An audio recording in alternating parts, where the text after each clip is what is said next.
Good morning, everyone. Yes, welcome to Bar Talk.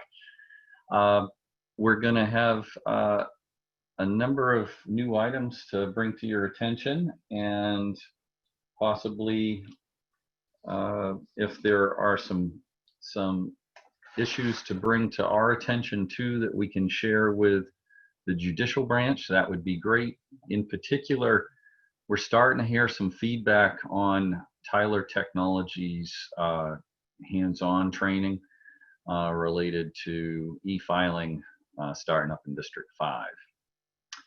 So that's a good segue to let you know that there was an announcement that came out Friday that the judicial branch is putting the e-filing launch on October 5th on hold.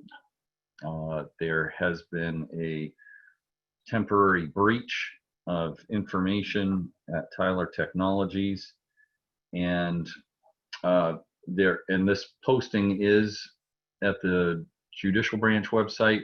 I think Angela, did we put it on ours yet? Yes, we linked it to ours as well. Okay, thank you. So I had to actually read between the lines on this one. I think that because we use some Tyler Technology programming already, especially as it relates to the Violations Bureau.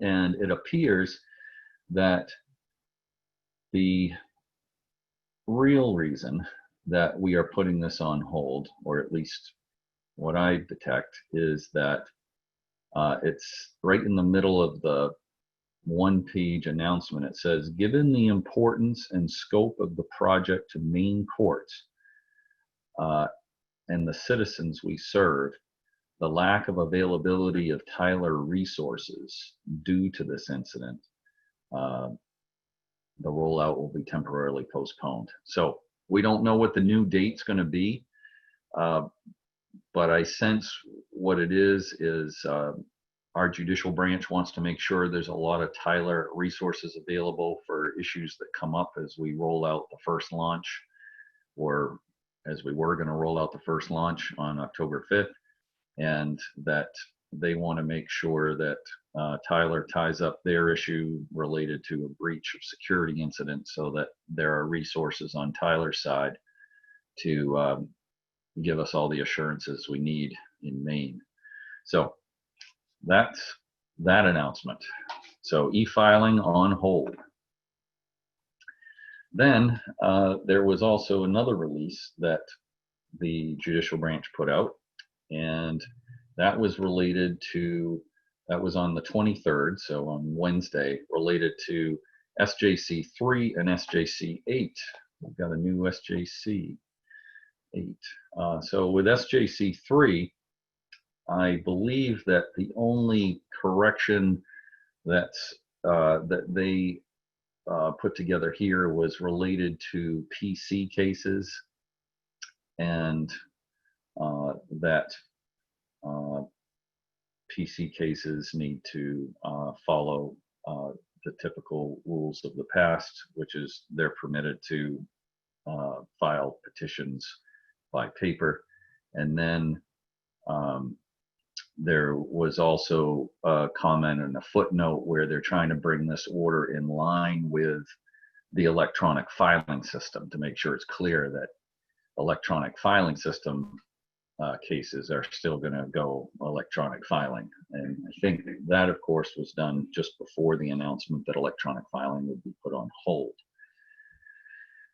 Then our new PMO, SJC 8, relates to waiving initial appearances by persons charged with felonies. So anyone that deals in the criminal representation realm, you know that with misdemeanors, attorneys could always file an appearance and a waiver of needing to be in front of the court to be notified of their rights, and a plea of not guilty could all be entered by paper. Now they are allowing that for felony charges too, from what I can tell on my read. This is a non-attribution bar talk, by the way. So that's my understanding of that PMO. Now, there's a lot done on the executive side too. So I'm looking at executive order number 13 of fiscal year 2021. I just thought this might be something of interest for those of you that get involved with it. It says that the treasurer of the state of Maine reports that there's 6,000 fiscal year 20 direct property tax relief checks that have not been cashed. And there's an executive order here to move the provision of getting those checks to taxpayers through the unclaimed property system that the treasurer runs.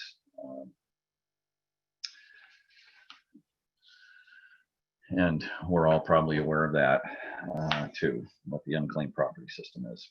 All right, so also on the 21st of September, there was a phase 2 announcement by Governor Mills related to Maine's Economic Recovery Grant Program funding. So what it did is it expanded eligible businesses from 50 person businesses up to 250 person businesses. Now they're saying that the governor's saying that this should affect more than 3,000 businesses and nonprofit organizations in the state of Maine. And what it does is it provides relief and grant capability to cover expenses, including but not limited to payroll costs and expenses, rent or mortgage payments for business facilities, utility payments, necessary operating expenses, expenses incurred to replenish inventory, and or other necessary reopening expenses, purchase of personal protective equipment required by business and business-related equipment. These funds need to be spent on operations that are strictly within Maine. So that came out on September 21st. On September 22nd, Governor Mills announced that it was expanding testing capacity for COVID-19.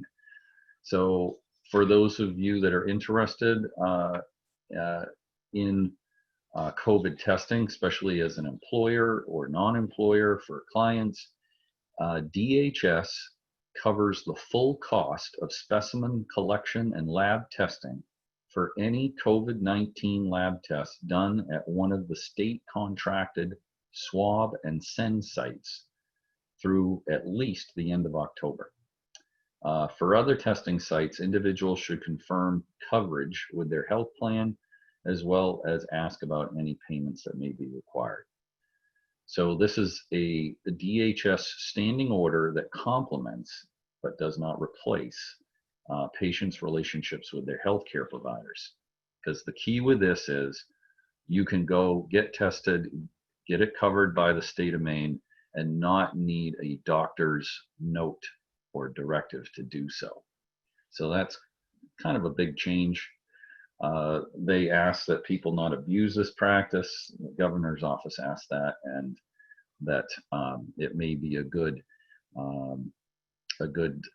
thing that the state's offering for the purposes of those that have traveled outside of Maine and need to re-enter the realm of person-to-person contact in their job. So that I thought, and Angela thought, would be good to address.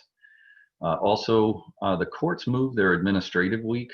I don't know if any of you have found out about this earlier, but usually the court's administrative weeks are positioned throughout, of course, the year, but in October in particular, they're generally the third week in October. The court moved their administrative week to the last week in October. It's the 26th through the 30th, and most courts windows will be closed from 8 to 12 every day that week. So you can see that on our slide. Again, one of the things we're interested in is any feedback that you have related to the trainings that you may have attended regarding Tyler Technologies. And Angela, I see that you actually have that in the business sideline too. Can you take it from here? Yes, thank you. Good morning, everyone. First, I want to make note, today is September 28th, and if you remember from my previous slides, September 27th was the day that a lot of changes happened on Zoom, particularly having to have either a waiting room or a passcode set up. So today, all of you went into a waiting room, which you don't normally do when you enter Bar Talk. So just be aware of that as you start using Zoom for some of your other meetings. We held the Cognitive and Implicit Biases in Decision-Making for Lawyers, CLE, on Friday. We had 220 participants. It was an excellent program. Dr. Peary was very good. And we got a lot of great feedback.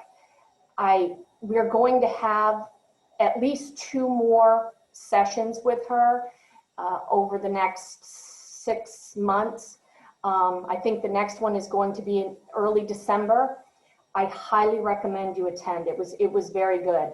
I believe what we're going to try to do too is take this one that we did last week and use it as the H&D training during legal year in review. That's what we're talking about right now because it was so good. So be on the lookout for those trainings going forward. Also, the Board of Overseers sent out on our behalf, thank you, Aria, the racial discrimination survey that we're asking all attorneys in Maine to take. Even if you feel like you have not witnessed or experienced it, we really recommend that you go in and check it out because of the way the questions are worded. It might prompt some of your thought processes. And Angela, do you happen to know how many we received back already? As of last week, I haven't checked it this morning, but we were up towards 800 already, which is quite good. So please take a moment to fill out that survey. I will be sending out a reminder today. It closes at the end of this week. And closing as of Thursday, October 1st, all nominating petitions for the Board of Governors has to be to me by Thursday. I recommend getting them in a little early because we have to check all the signatures to make sure that they're valid signatures, they're members of the MSBA, or they're members within your district. So please be sure to get those into me by Thursday.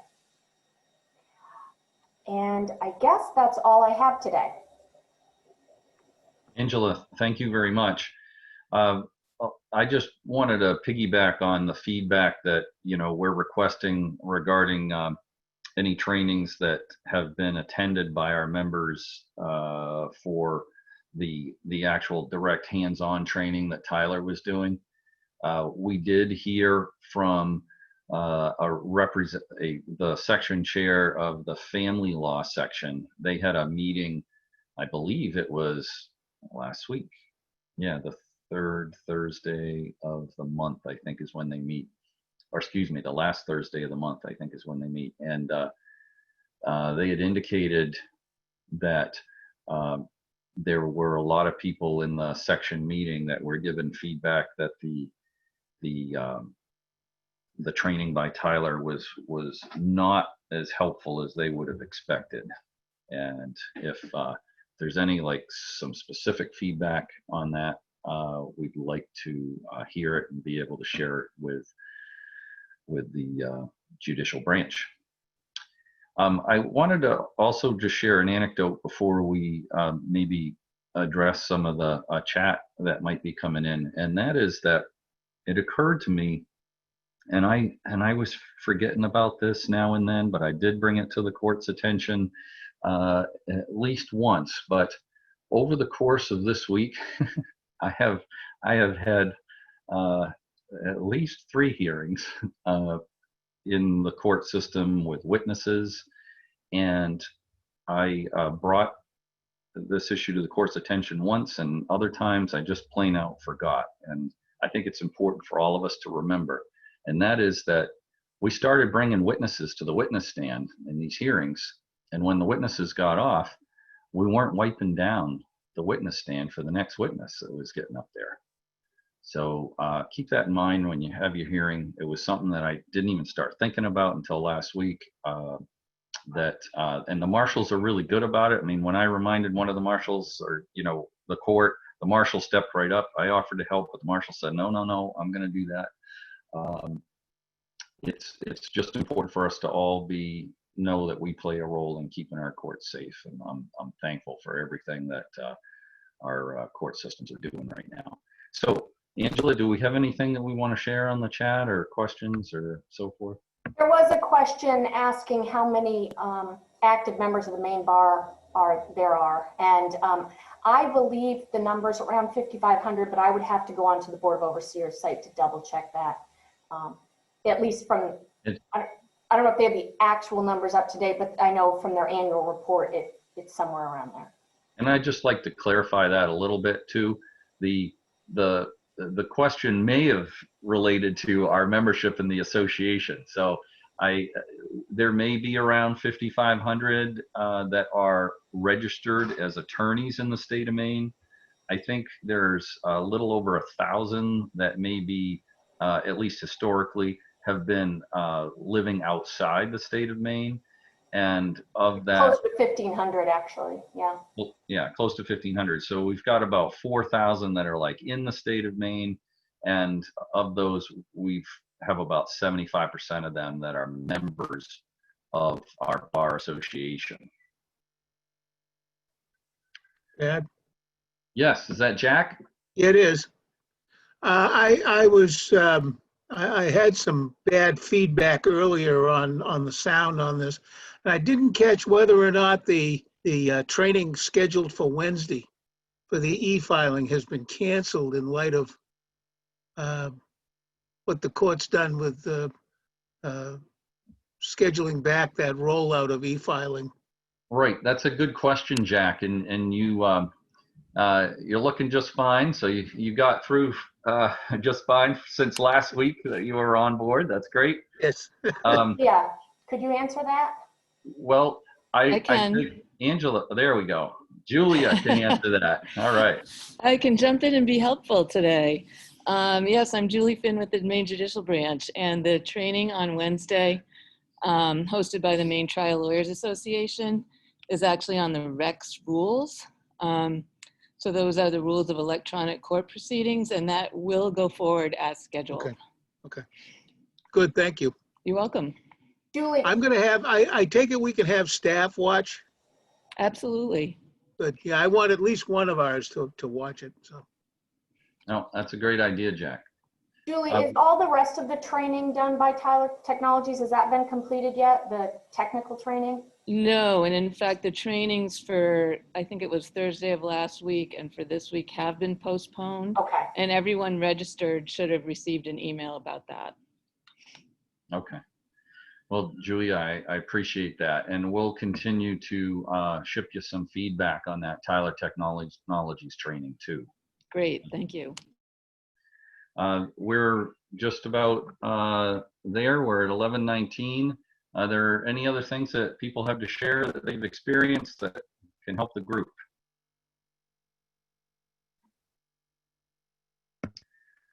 I'm still understanding that the etiquette is to allow 10 seconds after a question in Zoom. Yep, I'm told I'm having speaker issues, but Angela, any alibis?